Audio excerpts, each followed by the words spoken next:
Hey, Hudson with Dent Gents here.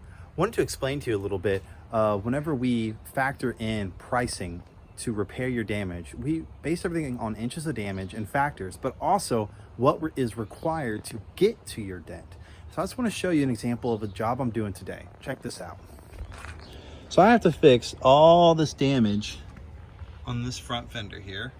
I've got dents here all the way to here. All right, so I have all that going on. In order to get to this dent, when you look underneath this fender, this is all welded shut. Removing this liner doesn't give me really any access. So I have to take out this headlight.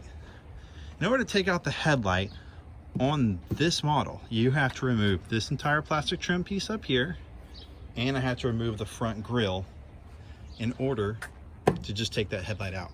So that is going to require about 30 to 45 minutes of work alone just to get access to that dent.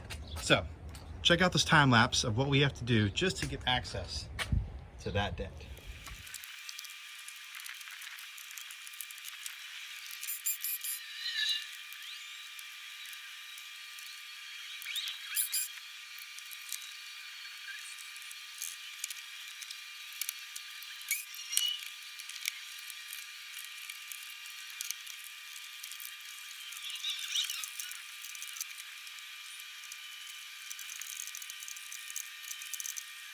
All right, so what you'll see is now this is what gives us our access into the panel. So the dent is all in there, and you can definitely see how that's all welded shut, no access from underneath. So that's why we had to remove all of this to get to this here.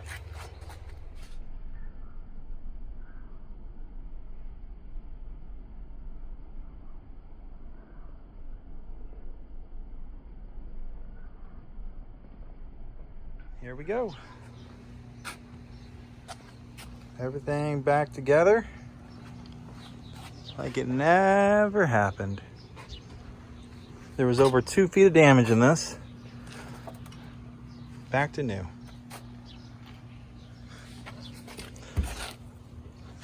And that's that. This job's done. Complete finito.